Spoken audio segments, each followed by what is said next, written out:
ప్రభుత్వ పాఠశాలలో చదువుకునే పేద విద్యార్థులకు రాష్ట్ర ప్రభుత్వం ఉచితంగా పాఠ్యపుస్తకాలు, నోట్బుక్స్, యూనిఫామ్స్ అందజేస్తుందని, తాము చదువుకునే సమయంలో ఇలాంటి వసతులేవీ లేవని ఆల్ ఇండియా కంటోన్మెంట్ బోర్డు మాజీ ఉపాధ్యక్షులు జంపన ప్రతాప్ అన్నారు. నేటి నుండి పాఠశాలలు ప్రారంభం కావడంతో న్యూ బోయినపల్లిలోని ప్రభుత్వ ప్రాథమిక ఉన్నత పాఠశాలల ప్రారంభోత్సవ కార్యక్రమానికి జంపన ప్రతాప్ ముఖ్య అతిథిగా హాజరయ్యారు. ఉన్నత పాఠశాల విద్యార్థులకు టెక్స్ట్ బుక్స్, నోట్బుక్స్, యూనిఫారం పంపిణీ చేశారు. ఈ సందర్భంగా జంపన ప్రతాప్ మాట్లాడుతూ ఒక లక్ష్యాన్ని ఏర్పరచుకుని క్రమశిక్షణతో ఇష్టపడి చదివి ఉన్నత శిఖరాలకు చేరుకోవాలని సూచించారు. ఉన్నత చదువులు చదివితే ప్రభుత్వ ఉద్యోగ అవకాశాలు ఉంటాయని అన్నారు. ఈ సందర్భంగా గత 10వ తరగతి పరీక్షా ఫలితాల్లో స్కూల్ టాపర్గా ఉన్న 2 బాలికలకు జంపన ప్రతాప్ పదవీ విరమణ చేసిన ఉపాధ్యాయురాలు విజయ్ కుమారి ప్రోత్సాహకంగా పారితోషికం అందజేశారు. ఈ కార్యక్రమంలో పాఠశాల హెచ్ఎం రాముండేశ్వరి, పాఠశాల ఉపాధ్యాయులు, గణేష్ టెంపుల్ కమిటీ సభ్యులు ముఖేష్ యాదవ్, వరప్రసాద్, ఎంఆర్పీఎస్ కంటోన్మెంట్ నియోజకవర్గం ఇన్ఛార్జ్ అజిత్ కళ్యాణ్, పవన్, చోటు తదితరులు పాల్గొన్నారు. నేను చదువుకున్నటువంటి స్కూల్లో మొదటి రోజు మనం పిలిచినందుకు మేడం కామేశ్వరి గారికి, అలాగే నాతోటి ఈరోజు గెస్ట్ వచ్చిన మా ప్రిన్సిపాల్ విజయలక్ష్మి గారికి, మా పీటీ మాస్టర్కు, ఇక్కడ విచ్చేసిన టీచర్లందరికీ నా నమస్కారాలు. మేము చదువుకున్నప్పుడు చాలా కష్టం ఉండే స్కూల్లో.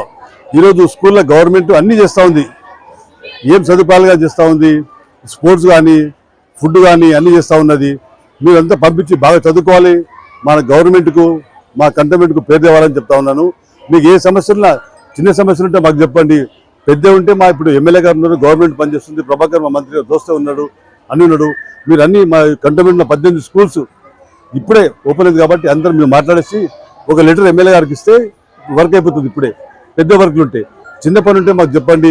మేము ఏదో చిన్న మీకు పని చేస్తా ఉన్నాం, ఏదో చిన్న స్పోర్ట్స్ టేబుల్ కుర్చీ చేస్తా ఉన్నాము. ఇంకా ఏమన్నప్పుడు ఒక మైక్ సెట్ అడిగినావు, మైక్ సెట్ కూడా సారీ లాస్ట్ టైం ఇప్పలేకపోయినా ఈసారి మైక్ సెట్ కూడా ఇప్పించే బాధ్యత నాది. మైక్ సెట్ ఇప్పించేస్తాను. ఇక చిన్నపిల్లలకి స్పోర్ట్స్ మీటర్, పీటీ మాస్టర్ కూడా స్పోర్ట్స్ మీటర్ కూడా పీటీ మాస్టర్ జూలైలో అవి కూడా పంపించేస్తా. ఆడిపోయండి, బాగా చదివిపోయండి. పిల్లలు కూడా ప్రేమతోటి ఇష్టంతో చదువుకోవాలి, ఇష్టంతో ఉంటారు వాళ్ళు. బల్మికి అవసరం లేదు, బాగా చదువుకుంటేనే ముందు మంచిగున్నది. ఈరోజు చూస్తా ఉన్నాము ప్రతి ఒక్క ఎంఆర్ఓ, ఎస్ఐ అందరు చిన్న బీదోళ్ళు అవుతుండ్రు. అప్పుడు బాగా డబ్బున్న వాళ్ళు చదువుకొని అవుతుండే. ఈరోజు ఎంఆర్ఓ చూస్తా ఉన్నా, ఓ ఎస్ఐ చూస్తున్నా, ఓ టీచర్ని చూస్తా ఉన్నా, అంతే బీద వాళ్ళు టీచర్లు అవుతున్నారు. బాగా చదువుతారు, అంతే గవర్నమెంట్ స్కూల్లోనే. కాబట్టి మీరు బాగా చదువుకోవాలి. మైనారిటీ కానీ హిందూ కానీ క్రిస్టియన్ అంతగా బాగా చదువుకోవాలి. అందరికి జాబ్లు ఇస్తున్నారు, బాగా చదువుకుంటే జాబ్ వస్తుంది. మీరు ఎంత కష్టపడ్డా లాభం లేదు. ఈరోజు మీకు ఇంట్లో పిల్లలు తీయాలన్నా గవర్నమెంట్ జాబ్ ముఖ్యం. గవర్నమెంట్ జాబ్ రావాలంటే బాగా చదువుకోవాలి. బాగా మీకు ఏం అవసరం ఉన్నా మాకు అప్పుడు ఎవరు చేయలేకపోయారు, మేమంతా చేసి రెడీ ఉన్నాం అందరం. ఇప్పుడు ఇక్కడ మా యూత్ అంతా, మా ఓల్డ్ స్టూడెంట్ అంతా ట్రైనింగ్ ఉన్నాం. మీరు బాగా చదువుకోండి, మీరు బాగా పేరు తండి, కంటోన్మెంట్ పేరు తెండి. మా మేడం గారికి, మా టీచర్ పేరు తేవాలని చెప్తా ఉన్నాను. దానికి మే సహకారం చేసే వార్త మాది.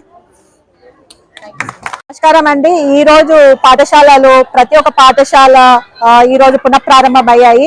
సో ఈ రోజు పురస్కరించుకొని పిల్లలకి స్వాగతం పలుకుతూ, పేరెంట్స్ కి స్వాగతం పలుకుతూ వాళ్ళని మేము ఎలా ఈ అకాడమిక్ ఇయర్ లో ఎలా విద్యాభ్యాసం జరుగుతుంది, విద్యను ఎలా అభ్యసించాలి, పిల్లల్ని ప్రతి పిల్లల్ని కూడా ఎలా మేము అడ్మిషన్స్ ఇస్తున్నాము, ఈ క్యాచ్మెంట్ ఏరియాలో ఉన్నటువంటి విద్యార్థులందరినీ కూడా గమనించి మాకు బడిబాట అనేది మేలోనే ఈ యొక్క తల్లిదండ్రులకి మీటింగ్ పెట్టమని చెప్పి మాకు షెడ్యూల్ ఉంది. అలాగే ఆ బడిబాట కార్యక్రమంలో కూడా ప్రతి ఒక్క టీచరు కూడా స్వతహాగా గల్లీ గల్లీ తిరిగి మా పిల్లలకి ప్రభుత్వ పాఠశాలల యొక్క గొప్పతనం చెప్తూ, ఇక్కడ ఉన్నటువంటి టీచర్లు మొత్తం కూడా ఉపాధ్యాయులు మంచి క్వాలిఫైడ్ టీచర్స్, అలాగే క్వాలిటీ ఎడ్యుకేషన్, వాళ్ళకి మెరుగైనటువంటి విద్య అనేది లభిస్తుందని చెప్పి, తర్వాత మా పాఠశాలకు వచ్చినటువంటి మెరుగైనటువంటి రిజల్ట్స్ ని కూడా గుర్తించుకొని, అలాగే ఈ రోజు మేము ఒక ముఖ్య అతిథిగా పిల్లలని తర్వాత తల్లిదండ్రులని స్వాగతం పలుకుతూ జంపన ప్రతాప్ గారిని ఎక్స్ మెంబర్, ఇక్కడ వార్డ్ మెంబరు, అలాగే పికెట్ ప్రభుత్వ పాఠశాల నుంచి ఉండి ఏ పాఠశాలలో చదివిన పిల్లలకైనా నా చేయుతను అందిస్తానంటూ తన రిటైర్ అయినటువంటి సమయం నుంచి కూడా విజయ్ కుమారి మేడము చాలా తన ఎంతో సహాయాన్ని పిల్లలకు అందిస్తుంది. సో ఇలాంటి ఏంటి అంటే మంచి క్వాలిటీస్ ఉన్నటువంటి, రిటైర్ అయినా కానీ పిల్లల గురించి ఆలోచించే ఉపాధ్యాయులే ప్రభుత్వ పాఠశాలలో పని చేయకపోయినా వాళ్ళకే చేయూతను అందిస్తున్నందుకు చాలా ధన్యవాదాలు మేడం. నేను పిలవగానే మేడం మరి అట్లా ఎవరు కూడా అంత ఇదిగా రారు. ఎన్ని పనులున్నా గానీ ఎవరు వస్తారండి? మామూలుగా పని చేయడానికే తల్లిదండ్రులే పిలిస్తే కూడా ఒక్కొక్కసారి ఏమవుతుందంటే పనులు ఉన్నాయి అని చెప్పి రాకపోవడం జరుగుతుంది. కానీ ఉపాధ్యాయులు చూడండి, ఇది మనం ఒక చిన్న ఎగ్జాంపుల్ గా తీసుకోవచ్చు. మేడం వచ్చి తన సమయాన్ని అందించి, అలాగే జంపద ప్రతాప్ గారు ఆయనకున్నటువంటి సమయాన్ని కూడా పక్కన పెట్టి ఆయన చదువుకున్న స్కూల్ అని చెప్పి ఎప్పుడు కూడా మేము అడిగింది కాదనకుండా చేయూతనిస్తూ ఉంటారు. దానికి చాలా మా ఉపాధ్యాయుల బృందము నా తరఫు నుంచి, మా విద్యార్థుల తరఫు నుంచి చాలా ధన్యవాదాలు. అలాగే ప్రభుత్వం ఇచ్చినటువంటి పుస్తకాలను ఈ రోజు టెక్స్ట్ బుక్లు కానివ్వండి, నోట్ బుక్స్, తర్వాత యూనిఫామ్లు కూడా పేరెంట్స్ వచ్చిన సమక్షంలో వాళ్ళ సమక్షంలోనే మేము విద్యార్థులకు ఇస్తున్నాము. మంచి ఇలాగే సాగిస్తూ మేము ఇంకా ఉన్నటువంటి సదుపాయాలను ఉపయోగించుకుంటూ ఇంకా ఎక్కువ దాన్ని ఇంప్రూవ్ చేసుకుంటూ మా లక్ష్యం ఏంటంటే మా పిల్లల్లో ఉన్నటువంటి ఇప్పుడు ఉన్నటువంటి విద్య వాళ్ళకి ఫ్యూచర్ లో వాళ్ళు ఈ విద్యను ఉపయోగించుకొని మంచి పౌరులుగా తయారవ్వాలని మేము ఆశిస్తున్నాము. ఈ అవకాశాన్ని ఇచ్చినందుకు చాలా ధన్యవాదాలండి. వచ్చినటువంటి పేరెంట్స్ కి, గెస్ట్లకి అందరికీ కూడా మా ఉపాధ్యాయ బృందంతో తరఫున, నా తరఫున ధన్యవాదాలు. Thank you.